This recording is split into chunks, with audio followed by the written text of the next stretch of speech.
Please welcome Ben Elton.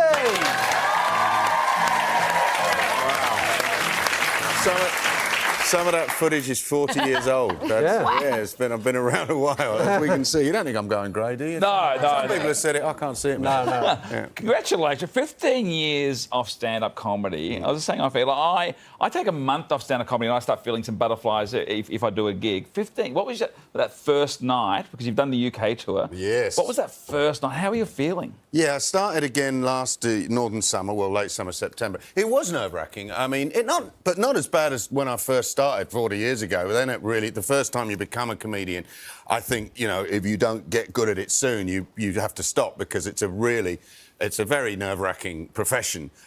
So it wasn't quite like that, but I obviously have felt there was a lot of expectation riding on it. Can I still do it? Have I got anything to say? Will anyone want to come and see it? Fortunately, the UK warm-up tour for Australia, the entire 75 dates was just but a plinth upon which to set the Australian tour. It all went very well. So, there were nerves, but, you get older, you realise they can hate you, but they can't kill you, So, you go home, you have a drink, you'll be all right. Why did you take the 15 years off? Actually, for family reasons. I last toured in 2005-06 and, I was away for almost 6 months all in all with Oz and UK and New Zealand, a little bit in Canada.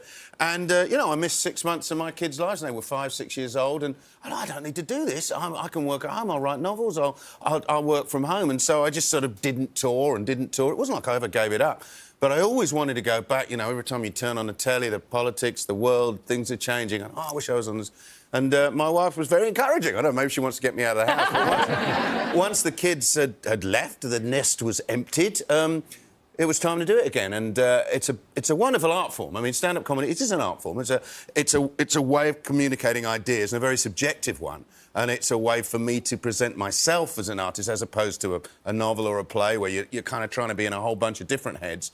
Stand-up, which is why it's nerve-wracking. You're saying, hello, this is me. This is what I think. This is how I feel. So, yeah, I think it's a very exciting thing to do as a writer. Allows me to be subjective, to be myself. I always find a show is like a time capsule, a stand-up show. Like, I do a tour every 2 years and I find that the world has changed so much in 2 years. Oh, yeah. 15 years, I mean... Oh, last time I toured, I was smarter than my phone.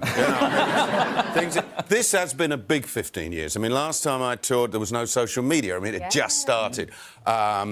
We hadn't had the re-emergence of a massive, powerful right wing. The likes of Donald Trump's way of running politics was still, outrageous, still an impossibility. If I'd said last time I toured, do you know what, Donald Trump, the guy who does The Apprentice, he'll be president next time you're on tour. That would have been a big surprise. Now we got used to it. It's the new normal. And certainly looking back on the routines I was doing, which is part of what I'm doing on stage now, looking back at stuff where attitudes have changed. I do routines, sort of feminist-based routines about...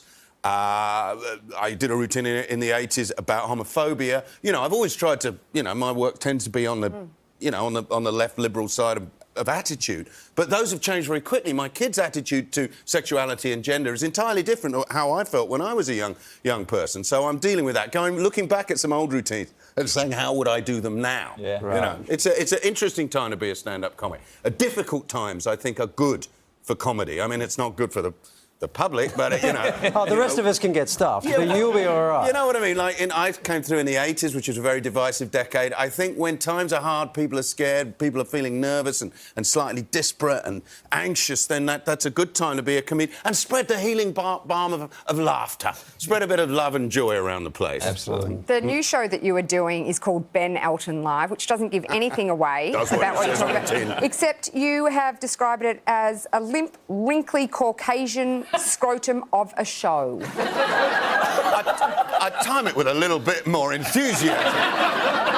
That's actually a quote from the show. I'm talking about this outrageous idea that somehow political correctness has silenced the common sense majority. Oh my goodness, middle-aged white men are not getting a voice anymore. I mean, for goodness, they're only the Prime Minister, the President, the Prime Minister. Poor old Johnson, Trump and Morrison. The political correctness has failed to give them a voice.